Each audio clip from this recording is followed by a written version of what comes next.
तर्हि तदुक्तं मया इदानीम् एकवारं तस्य अन्वयप्रकारम् एकवारं दृष्ट्वा अग्रे गच्छामः। एकमपि कारिकां वयं पश्यामः। हस्तस्पर्शाद् विषमे पथि हस्तस्पर्शाद् मार्गैकदेशं ज्ञात्वा तद् ब्राकेट् मध्ये स्थापयतु। मार्गैकदेशं ज्ञात्वा धावता अन्धेन इव अनुमानप्रमाणेन किं भवति विनिपातः न दुर्लभः भवति। भवति इति नास्ति, तदस्माभिः योजनीयं, न भवति इत्यर्थः। तत्र एतावत् पञ्चकारिकाः तत्र इदानीं पर्यन्तं जाताः। किं किमस्ति?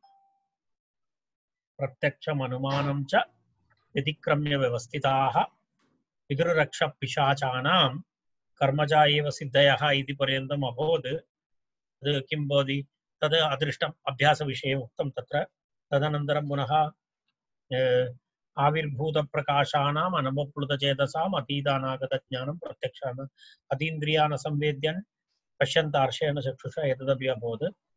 इतः तत्र इदानीम् अन्तिमश्लोकः एतस्मिन् प्रकरणे अन्तिमः श्लोकः। वस्तुतः एवं पश्यामः चेत्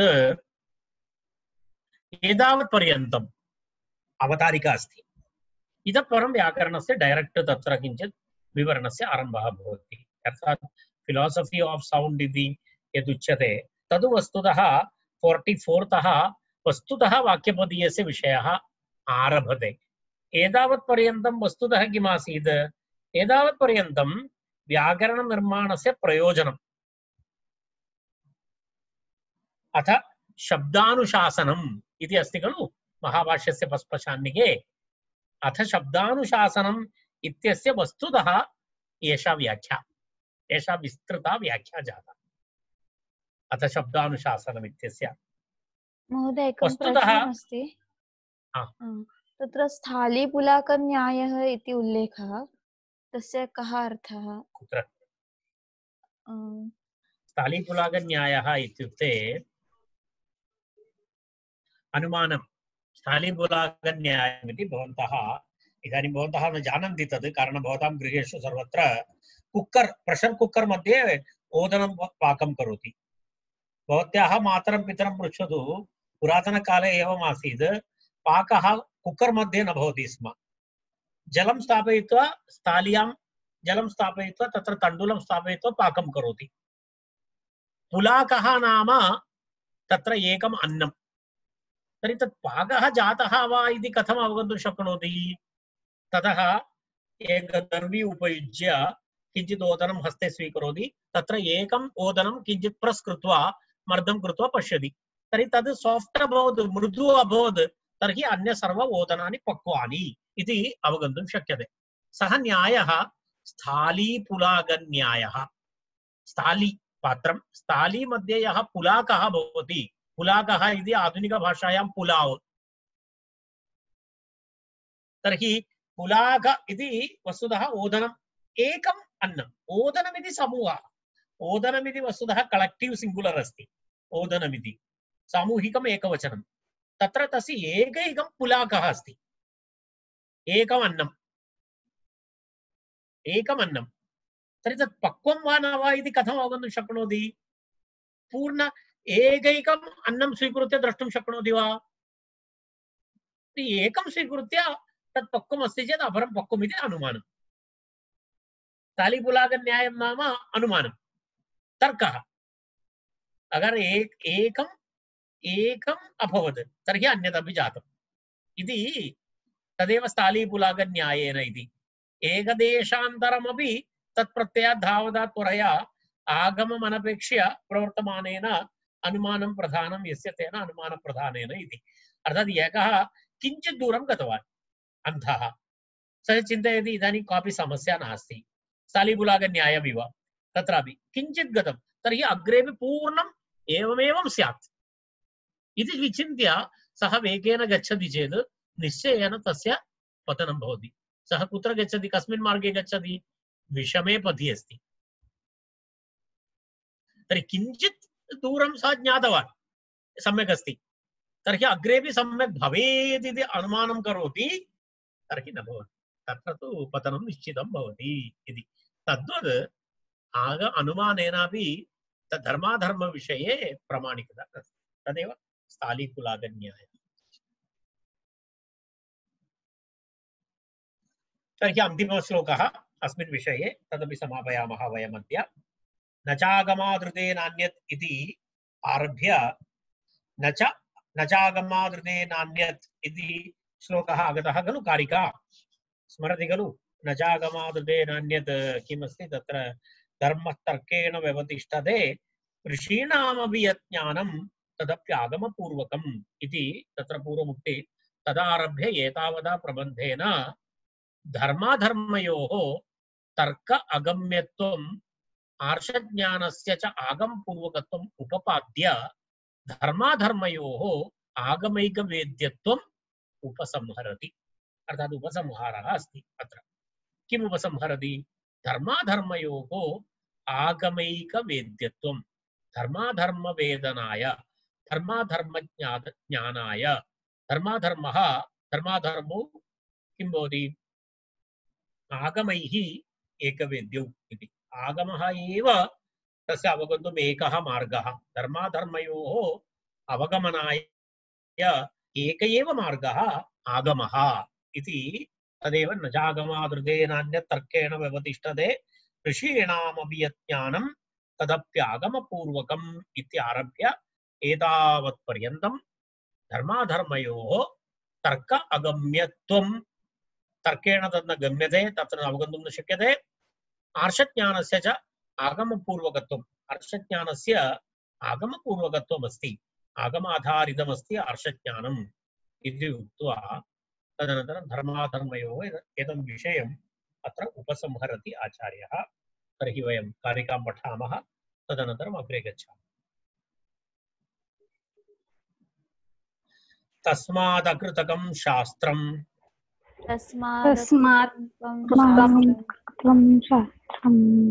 स्मृतिं च सनिबन्धनाम्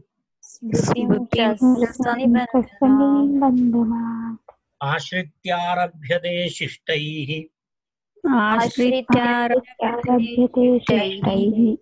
शब्दानामनुशासनम्।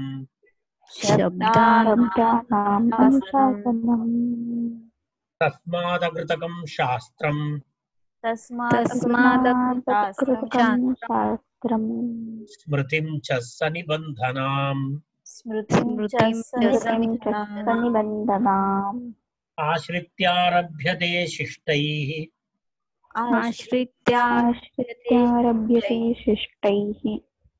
शब्दानामनुशासनम्।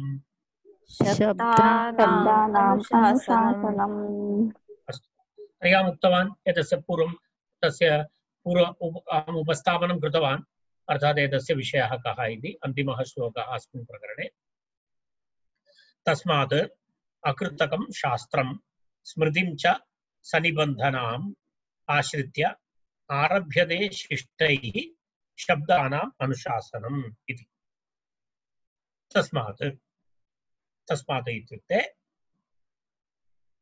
तर्कशास्त्रस्य अव्यवस्थितत्वेन आर्षज्ञानस्य आगमपूर्वकत्वेन धर्माधर्मयोः आगमैकवेद्यत्वात् इति। तस्मात् इत्यत्र 3 पायिण्ट्स्। एकं तु तर्कस्य अव्यवस्थितत्वात्, द्वितीयं तु यद् आर्षज्ञानमस्ति तद् आगमपूर्वकमस्ति, तदेव आर्षज्ञानस्य आगमपूर्वकत्वात्, धर्माधर्मयोः आगमैकवेद्यत्वात्, आगमेन विना धर्माधर्मज्ञानं न भवति इति। धर्माधर्मयोः आगमैकत्ववेद्यत्वात्। तस्मात् इत्यस्य अर्थः विषयत्रयं तदेव तत्र उक्तमस्ति विवरणे। तर्कस्य अव्यवस्थितत्वेन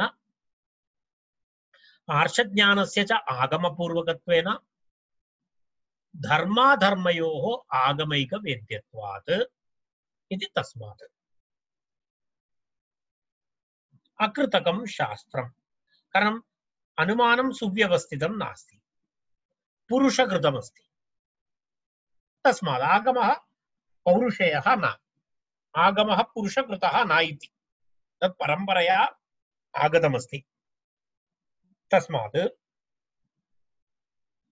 अकृतकं शास्त्रम् अकृतकं कृतकं नाम पौरुषेयम् अकृतकं नाम अपौरुषेयम् इत्यर्थः तस्मात् अकृतकम् अपौरुषेयं शास्त्रम् शास्त्रं नाम पुरुषहित उपदेशाय प्रवृत्तम् आम्नायम् निबध्यते अनेन इति शास्त्रं सनिबन्धनां स्मृतिं च आश्रित्य अर्थात्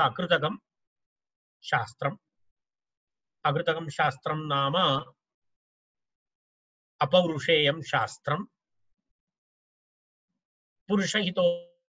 पुरुषहितोपदेशाय प्रवृत्तम् आम्नायम् इति अर्थः अपौरुषेयं शास्त्रम् इत्युक्ते पुरुषहितोपदेशाय अकृतकं शास्त्रम् इत्युक्ते अपौरुषेयं पुरुषहितोपदेशाय प्रवृत्तम् आम्नायम् सनिबन्धनां स्मृतिं च आश्रित्य तर्हि आगमः शास्त्रं पुनः निबध्यते अनेन इति निबन्धनं मूलं तेन सहितां सनिबन्धनाम् इत्युक्ते आप्तेभ्यः परम्परया प्राप्त स्मृतिम् आधारीकृत्य इत्यर्थः सनिबन्धनां स्मृतिं च आश्रित्य किम् आश्रित्य आगमम् आश्रित्य अपौरुषेयं शास्त्रम् आश्रित्य निबन्धनं च आश्रित्य निबन्धनं स्मृतिं च आश्रित्य अर्थात् अपौरुषेय आगमशास्त्रम् आश्रित्य आप्तेभ्यः आप्तः नाम रागादिवशादपि नान्यथावादी स्मरतु आप्तेभ्यः ऋषिभ्यः प्राप्त परम्परया प्राप्त स्मृति तां स्मृतिमपि आश्रित्य अर्थात् विषयद्वयम् आश्रित्य किम् एकं तु आगमशास्त्रमाश्रित्य द्वितीयं तु स्मृतिं च आश्रित्य कीदृशीं स्मृतिं सनिबन्धनां स्मृतिम् इत्युक्ते शिष्टपरम्पराचरण एतत् शिष्टानां परम्परया प्राप्त स्मृतिं च आश्रित्य तत्र लिखितमस्ति शिष्टपरम्पराचरणानुगृहीतां प्रचोदराणि यथोपदिष्टम् इत्यादि रूपां स्मृतिं च आश्रित्य तद् व्याकरणस्य सूत्रम् अस्ति प्रचोदराणि यथोपदिष्टम् इति अस्ति तादृशीं स्मृतिं च आश्रित्य इत्युक्ते प्रमाणीकृत्य शिष्टैः अत्र शिष्टैः इत्युक्ते मुनित्रयं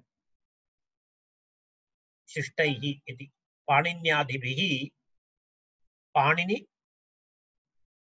कात्यायन पतञ्जलिभिः इत्यर्थः शिष्टैः इत्युक्ते मुनित्रयं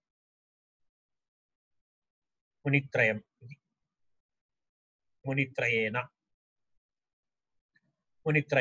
इत्युक्ते पाणिनिना पतञ्जलिना कात्यायनेन च शब्दानाम् अनुशासनम् आरभ्यते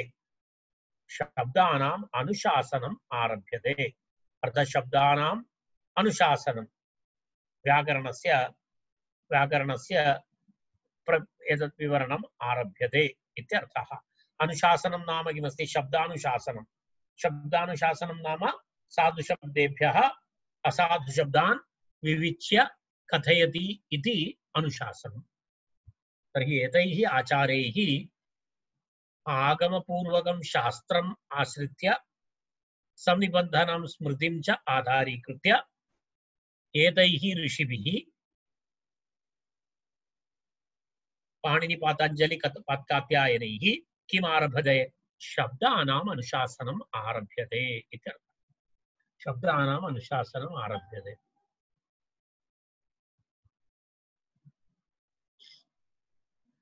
तत्र अयं भावः तत्र पश्यतु एकं वाक्यमिदः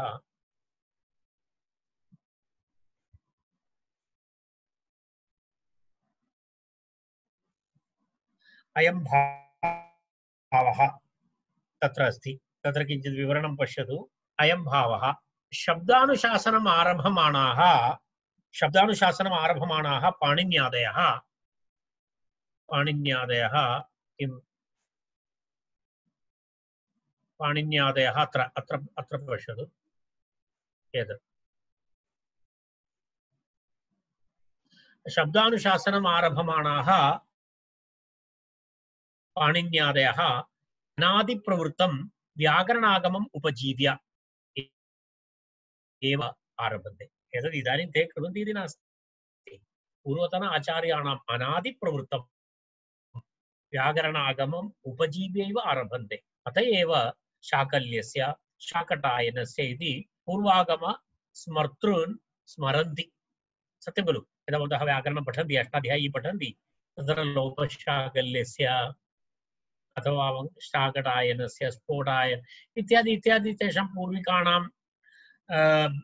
स्मरणं तत्र कुर्वन्ति पाणिनिना क्रियते पूर्वागमस्मर्तॄन् स्मरन्ति तेपि हि स्वपूर्वान् स्मर्तॄन् इति अनन्तरं ते शाकटायनः वा शाकल्याः वा तेषां पूर्विकाणां स्मरणं कुर्वन्ति एवमेव इति अनादि प्रवृत्त व्याकरणागम मूलभूत श्रुतिमूलक एव साधु असाधु प्रविभागः इति तस्मात् निबध्यते पूर्वैः साधुत्व विषया स्मृतिः इति पूर्वमुक्तं स्मरति खलु पूर्वकारिकायाम् आगतमस्ति तस्मात् निबध्यते पूर्वैः साधुत्व विषया स्मृतिः इति यदुक्तं तद् उपपन्नम् इत्यर्थः एतद् पाणिनिः अपि तस्य पूर्विकाणां स्मरणं करोति तेषां पूर्विकाः अपि तेषां पूर्विकाणां स्मरणं करोति एतदेवं पूर्वागम एवम् अनादि प्रवृत्त व्याकरणागम मूलभूत श्रुतिमूलक एव साधु असाधु विषय प्रविभागः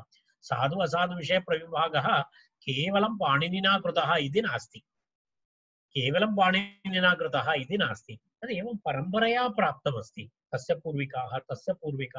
पूर्विकाः एवं परम्परया एतत् चलति इति एतस्य आशयः इति तावदेव तस्मात् अकृतकं शास्त्रं सनिबन्धनां स्मृतिं च आश्रित्य शिष्टैः शब्दानाम् अनुशासनम् आरभ्यते पठामः एकवारं तस्मात् अकृतकं शास्त्रं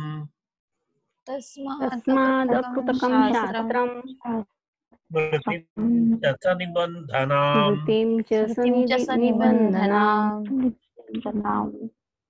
आश्रित्यारभ्यते शिष्टैः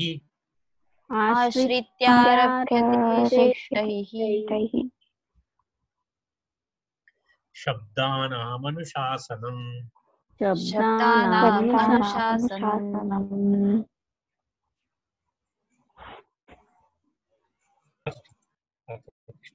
इदानीम् अद्य बुधवासरः शुक्रवासरे